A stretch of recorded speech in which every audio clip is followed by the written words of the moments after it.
পৰাই বিশেষকৈ আমি বেনু মিশ্ৰৰ মৃত্যুৰ পিছত 2019 চনৰ পৰা এইটো বেনু মিশ্ৰৰ ন্যাসৰ জন্ম হৈছে। আৰু মই ইতিমধ্যে আপোনাক সকলোকে ক'লোৱে যে ন্যাসৰ তৰফৰ পৰা আমাৰ উদ্দেশ্য এইটোৱে আছিলে যে বেনু মিশ্ৰৰ জীৱনকালত সৃষ্টি কৰা তেওঁৰ যিখিনি শিল্পকৰ্মখিনিক যাতে আমি সঠিকভাৱে সংৰক্ষণ ব্যৱস্থা কৰিব পাৰোঁ। কাৰণ আমাৰ অসমত এইটো এটা ডাঙৰ সমস্যা যে শিল্পীসকলে তেওঁৰ জীৱনকালত তেওঁলোকৰ যথেষ্ট কাম কৰে আৰু সেই কামখিনি তেওঁৰ মৃত্যুৰ পিছত কি হয় সংৰক্ষণৰ অভাৱ, আৰু সেইটোৰ কাৰণে বহুত শিল্পকৰ্ম ইতিমধ্যে নষ্ট হৈ গৈছে। বহুত আমাৰ অসমৰ বহুত কণ্টেম্পৰাৰী আৰ্টিষ্টৰ শিল্পকৰ্ম ইতিমধ্যে বহুত নষ্ট হৈ গৈছে। গতিকে আমি সেইকাৰণে বেনু মিশ্ৰৰ মৃত্যুৰ পাছতে আৰু তেওঁৰ পৰিয়ালৰ তৰফৰ পৰা আৰু শুভাকাংক্ষী কেইজনমানক লৈ পেলাই এই ন্যাসৰ জন্ম দিছে। আৰু উদ্দেশ্য এইটোৱে ৰাখিছোঁ যে বেনু মিশ্ৰৰ শিল্পকৰ্মখিনিক যাতে ভৱিষ্যতে বহু যিসকল শিল্পী আছে তেওঁলোকৰ যিসকল অধ্যয়ন কৰি আছে ফাইন আৰ্টছ কলেজত, তেওঁলোকে যদি বেনু মিশ্ৰৰ কামৰ ওপৰত কিছু তেওঁলোকৰ যদি গৱেষণা কৰিব বিচাৰে তেতিয়াহ'লে বেনু মিশ্ৰৰ কামখিনিৰ ওপৰত গৱেষণা কৰা এটা সুবিধা ৰখা হৈছে।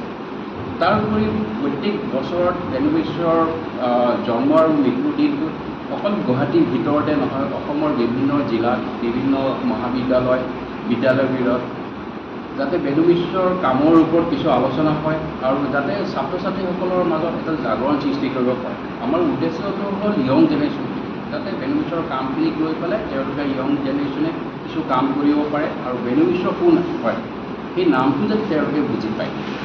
আৰু ঠিক তেনেকৈ বেনু মিশ্ৰৰ ন্যাস আৰু গুৱাহাটী আৰ্টিষ্ট গিল্ডৰ এই যুটীয়া প্ৰচেষ্টা আমি NRLৰ ফাইনেন্সিয়েল ছাপৰ্ট লৈ পেলাই আমি 2022 চনৰ পৰা NIL বঁটা হিচাপে আমি ঘোষণা কৰিছোঁ, বেনু মিশ্ৰ মেমৰিয়েল NIL এৱাৰ্ড। গতিকে এইটো 2025 চনৰ আমি এই বঁটাটো আজি ঘোষণা কৰিলোঁ। আৰু এইটো কথাই মই কৈ যাওঁ যে আমি এৱাৰ্ডটোৰ মেইন উদ্দেশ্য হ'ল যে যিসকল অসমত বহু শিল্পী আছে, বহু শিল্পী কাম কৰি আছে বা বহু শিল্পীয়ে তেওঁলোকে নিৰবিচ্ছিন্নভাৱে তেওঁলোকে কাম কৰি আছে, তেওঁলোকৰ সৃষ্টিত জড়িত হৈ আছে। আৰু হয়তো বহুত শিল্পীয়ে তেওঁলোকৰ হয়তো কাম কৰি আছে, তেওঁলোকৰ হয়তো প্ৰপাৰ কিছুমানে প্লেটফৰ্মো পোৱা নাই। আমি যিসকলে ছ'চিয়েল কণ্ট্ৰিবিউশ্যন আছে তেওঁলোকে কাম কৰি আছে আৰু তেওঁলোকৰ সমাজৰ কাৰণে কিছু তেওঁলোকৰ অৱদান হিচাপেও আগবঢ়াইছে।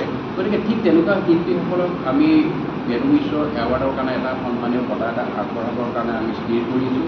আৰু আমি 60ৰ ওপৰত যিসকল শিল্পী আছে তেওঁলোকে আমি জ্যেষ্ঠ শিল্পী হিচাপে আমি লৈছোঁ আৰু 40ৰ তলৰ য়ং টেলেণ্টেড আৰ্টিষ্ট যুৱ শিল্পী হিচাপে আমি এই বঁটাটো আমি দিয়াৰ কাৰণে সিদ্ধান্ত লৈছোঁ। যে যুৱ প্ৰতিভাৱান শিল্পীক আমি লৈছোঁ, তেখেতসকলৰ কাম কৰি আছে অসমত থকা বহুত শিল্পী, তেওঁলোকে অসমৰ বাহিৰতো কাম কৰি আছে তেওঁলোকে। গতিকে তেওঁলোকৰ সেই কামৰ সন্মান জনাই পেলাই আমি এই বেনু মিশ্ৰৰ এৱাৰ্ড আমি দিয়াৰ কাৰণে তেওঁলোকক আমি চিন্তা কৰিছোঁ। আৰু 2025 বৰ্ষৰ কাৰণে আমি এইবাৰ নয়দাত থাকে অসমৰে শিল্পী জিতেন হাজৰিকা। তেওঁ এজন স্বশিক্ষিত শিল্পী, তেওঁ যথেষ্ট কাম কৰি আছে আৰু তেওঁৰ ভাৰতৰ বিভিন্ন হৈছে তেখেতৰ কৰ্ম। আৰু তেওঁ মোটামুটি দিল্লীত তেওঁ সম্পূৰ্ণভাৱে এষ্টাব্লিছ নয়দাত থাকে তেওঁ। গতিকে তেখেতক এইটো বছৰৰ কাৰণে এই জিতেন হাজৰিকাক আমি এই বঁটাটো জ্যেষ্ঠ শিল্পী বঁটা হিচাপে আগবঢ়াইছোঁ। আৰু অসমৰ মিৰ্জাত নিবাসী Chimi Das, she is very young talented artist. তেওঁ আমি এই 40ৰ তলৰ যিখিনি আমি শিল্পীসকলক আগবঢ়াইছোঁ, চিমি দাসক এই বঁটাটো আমি য়ং টেলেণ্টেড আৰ্টিষ্ট হিচাপে এই বঁটাটো আগবঢ়াইছোঁ।